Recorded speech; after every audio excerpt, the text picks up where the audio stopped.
Welcome back dears. Whipping ക്രീമോ fresh ക്രീമോ ഒന്നും ചേർക്കാതെ പഴുത്ത ചക്ക കൊണ്ട് ഒരു അടിപൊളി ഐസ്ക്രീം ഉണ്ടാക്കുന്നത് എങ്ങനെയാണെന്ന് നോക്കിയിട്ട് വന്നാലോ.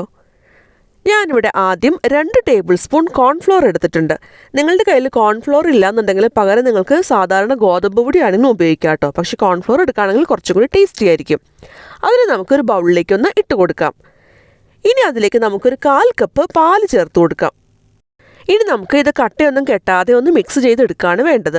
കോൺഫ്ലോറാണ് എടുക്കുന്നതെന്നുണ്ടെങ്കിൽ വളരെ എളുപ്പത്തിൽ നമുക്ക് കട്ടയൊന്നും കെട്ടാതെ മിക്സ് ചെയ്തെടുക്കാൻ പറ്റും കേട്ടോ. പക്ഷേ ഗോതമ്പ് പൊടിയാണെന്നുണ്ടെങ്കിൽ കുറച്ചധികം സമയം നമുക്കൊന്ന് മിക്സ് ചെയ്യേണ്ടി വരും. അങ്ങനെ കട്ട കെട്ടാണെന്നുണ്ടെങ്കിൽ ഒന്ന് അരിച്ചിട്ട് ഒരു സൈഡിലേക്കൊന്ന് മാറ്റി വയ്ക്കാം.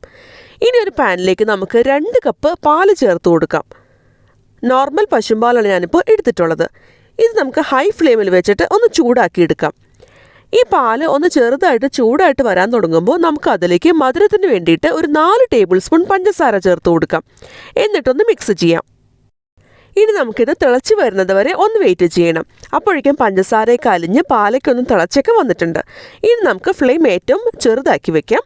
ഇനി അതിലേക്ക് ഞാൻ 3 ടേബിൾ സ്പൂൺ കണ്ടൻസ്ഡ് മിൽക്കാണ് ചേർത്ത് കൊടുത്തിട്ടുള്ളത്. നിങ്ങളുടെ കയ്യിൽ കണ്ടൻസ്ഡ് മിൽക്ക് ഇല്ലാന്നുണ്ടെങ്കിലും പേടിക്കേണ്ട, അതിന് പകരം പഞ്ചസാരയുടെ അളവ് കൂട്ടിയാൽ മതി കേട്ടോ. ഇനി നമുക്ക് ഒന്ന് മിക്സ് ചെയ്ത് കൊടുക്കാം. എന്നിട്ട് ചെറുതീയിൽ വെച്ചിട്ട് ഒന്ന് വേവിച്ചെടുക്കണം. കണ്ടൻസ്ഡ് മിൽക്ക് ചേർത്ത് ഒന്ന് തിളച്ച് വന്നു കഴിഞ്ഞാൽ നമുക്ക് അതിലേക്ക് നേരത്തെ മിക്സ് ചെയ്ത് വെച്ചിട്ടുള്ള പാലും കോൺഫ്ലോറും കൂടിയിട്ടുള്ള മിക്സ് കൂടി ചേർത്ത് കൊടുക്കാം. ഈ കോൺഫ്ലോർ മിക്സ് ചേർത്ത് കഴിഞ്ഞാൽ പെട്ടെന്ന് തന്നെ ഒന്ന് കുറുകി വരാനായിട്ട് തുടങ്ങും കേട്ടോ. അപ്പോൾ നമുക്ക് ഏറ്റവും ചെറിയ ഫ്ലെയിമിൽ വെക്കണം എന്നുള്ള കാര്യം മറക്കരുത്. അതോടൊപ്പം തന്നെ കൈ എടുക്കാതെ ഇളക്കി കൊടുത്തുകൊണ്ടേ ഇരിക്കണം കേട്ടോ. ഇതിപ്പോൾ ചെറുതായിട്ടൊന്ന് കുറുകി വരാനായിട്ട് തുടങ്ങുന്നുണ്ട് കേട്ടോ. ഇനി നമുക്ക് നന്നായിട്ട് ഒന്നുകൂട്ടൊന്ന് കുറുക്കിയെടുക്കുകയാണ് വേണ്ടത്. ഫ്ലെയിം എപ്പോഴും ചെറുതാക്കി വെക്കാനും ശ്രദ്ധിക്കണം. അതേപോലെ തന്നെ ഒരു നോൺ സ്റ്റിക്കിൻ്റെ പാനൊക്കെ എടുക്കുകയാണെന്നുണ്ടെങ്കിൽ നമുക്ക് അടിയിലൊന്നും പിടിക്കാതെ മിക്സ് വളരെ എളുപ്പത്തിൽ കുറുക്കിയെടുക്കാനായിട്ട് പറ്റും കേട്ടോ. ഇപ്പോൾ ഇത് അത്യാവശ്യം ഒന്ന് കുറുകി വന്നിട്ടുണ്ട്. ഇനി നമുക്ക് ഫ്ലെയിം ഓഫ് ചെയ്യാം. എന്നിട്ട് ചൂടാറുന്നത് വരെ നമുക്കൊന്ന് മാറ്റി വയ്ക്കാം. ഇപ്പോൾ നമ്മുടെ പാലിൻ്റെ ആ ഒരു മിക്സ്, പാലും കോൺഫ്ലോറും കൂടി ചേർത്തൊന്ന് കുറുക്കിയെടുത്തത് അത്യാവശ്യം കുറുകിയൊക്കെ വന്നിട്ടുണ്ട്. നന്നായിട്ട് ചൂടാറി വന്നിട്ടുണ്ട്. ഇനി അതിലേക്ക് നമുക്ക് 1 ടീസ്പൂൺ വാനില എസൻസ് കൂടി ചേർത്തിട്ട് ഒന്നുകൂട്ടൊന്ന് മിക്സ് ചെയ്യാം. ഇനി ഇതിന് സൈഡിലേക്ക് നമുക്കൊന്ന് മാറ്റി വയ്ക്കാം. നിങ്ങൾക്ക് കാണുമ്പോൾ തന്നെ അറിയാം ചൂടാറി കഴിഞ്ഞപ്പോൾ നന്നായിട്ട് കുറുകിയാണ് ഈ ഒരു മിക്സ് വന്നിട്ടുള്ളത്.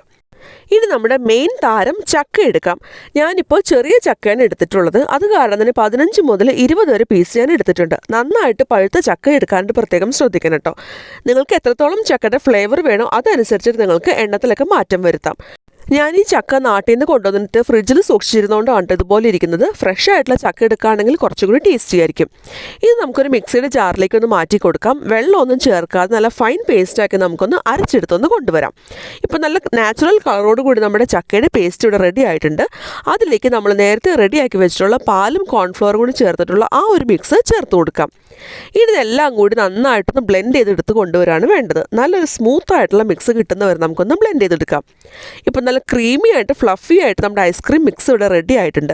ഇനി നിങ്ങൾക്ക് മധുരം കുറവാണെന്ന് തോന്നുകയാണെന്നുണ്ടെങ്കിൽ കുറച്ചുകൂടി കണ്ടൻസ് മിൽക്ക് കൂടി ചേർത്തിട്ട് ഒന്നുകൂടി നമുക്കൊന്ന് അടിച്ചെടുക്കാവുന്നതാണ് കേട്ടോ. ഇനി നമുക്കിത് ഫ്രീസർ സേഫ് ആയിട്ടുള്ള ഒരു കണ്ടെയ്നറിലേക്ക് മാറ്റുകയാണ് വേണ്ടത്.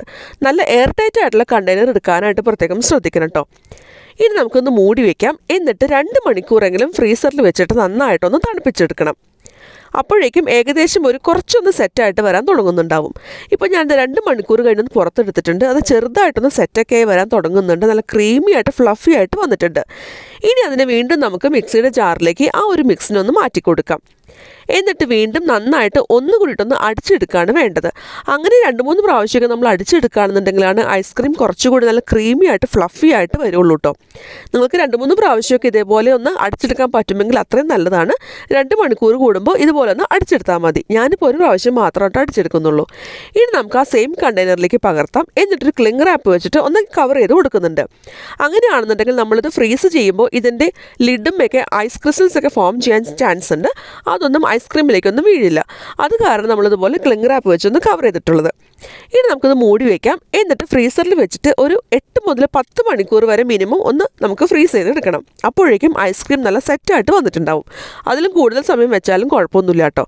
ഇപ്പോൾ ഏകദേശം 10 മണിക്കൂർ കഴിഞ്ഞിട്ടുണ്ട്. ഇനി നമുക്ക് ഈ ക്ലിംഗ് റാപ്പ് ഒന്ന് മാറ്റി കൊടുക്കാം. ഈ ക്ലിംഗ് റാപ്പ് വെച്ചതുകൊണ്ട് തന്നെ ഇതിൻ്റെ ഉള്ളിലേക്കൊന്നും ഐസ് ക്രിസ്റ്റൽസ് ഒന്നും വീണിട്ടില്ല കേട്ടോ. ഇപ്പോൾ ഐസ്ക്രീം ഇവിടെ കംപ്ലീറ്റ് ആയിട്ട് സെറ്റായിട്ട് വന്നിട്ടുണ്ട്. നല്ല നാച്ചുറൽ കളറിലുള്ള നമ്മുടെ ഐസ്ക്രീം, ചക്ക കൊണ്ടുള്ള ഐസ്ക്രീം ഇവിടെ റെഡി ആയിട്ടുണ്ട്. ഇനി നമുക്ക് ഓരോ സ്കൂപ്പായിട്ട് ഇതിൽ നിന്ന് എടുക്കാവുന്നതാണ് കേട്ടോ. ഞാനിപ്പോൾ ഫ്രീസറിൽ നിന്ന് പുറത്തെടുത്ത് ഉടനെ തന്നെ സ്കൂപ്പ് ചെയ്തുകൊണ്ടാണ് കുറച്ച് ഹാർഡായിട്ടിരിക്കുന്നത്. ഒരു 5 മിനിറ്റൊക്കെ ഒന്ന് പുറത്ത് വെച്ച് കഴിഞ്ഞാൽ ഐസ്ക്രീം ചെറുതായിട്ടൊന്ന് സോഫ്റ്റായിട്ട് വരാൻ തുടങ്ങും. അപ്പോൾ നമുക്ക് സ്കൂപ്പ് ഔട്ട് ചെയ്യാൻ കുറച്ചുകൂടി എളുപ്പമായിരിക്കും കേട്ടോ. നമ്മൾ വേറെ എക്സ്ട്രാ പ്രിസർവേറ്റീവ്സോ ആർട്ടിഫിഷ്യൽ കളറോ ഒന്നും ചേർത്തിട്ടില്ല. അതേപോലെ തന്നെ വിപ്പിംഗ് ക്രീമോ ഫ്രഷ് ക്രീമോ ഒന്നും ചേർക്കാതെയാണ് നമുക്ക് വായിലിട്ടാൽ അലിഞ്ഞു പോകുന്ന ഈ ഒരു ഐസ്ക്രീം ഇവിടെ റെഡിയാക്കി എടുത്തിട്ടുള്ളത്. ഇതിന് നമുക്ക് ഇഷ്ടമുള്ള ടോപ്പിംഗ് വെച്ചിട്ട് ഗാർണിഷ് ചെയ്യാം കേട്ടോ. ഞാനിപ്പോൾ ഒരു ചെറി വെച്ചിട്ടൊന്ന് ഗാർണിഷ് ചെയ്ത് കൊടുക്കുന്നുണ്ട്. നല്ല ക്രീമി ആയിട്ടുള്ള നമ്മുടെ ഫ്ലേവർഫുള്ളായിട്ടുള്ള ചക്ക ഐസ്ക്രീം ഇവിടെ റെഡി ആയിട്ടുണ്ട്. അപ്പോൾ ഇതുവരെ പഴുത്ത ചക്ക കൊണ്ട് ഐസ്ക്രീം തയ്യാറാക്കി നോക്കിയിട്ടില്ലാത്തവർ എന്തായാലും ട്രൈ ചെയ്ത് നോക്കണം കേട്ടോ. നിങ്ങൾക്ക് എല്ലാവർക്കും ഇഷ്ടമാവും. ട്രൈ ചെയ്തിട്ട് നിങ്ങളുടെ അഭിപ്രായം എന്നെ അറിയിക്കാൻ മറക്കരുത് കേട്ടോ. വീണ്ടും വേറൊരു അടിപൊളി റെസിപ്പിയായിട്ട് അടുത്ത വീഡിയോയിൽ കാണാം. Bye bye.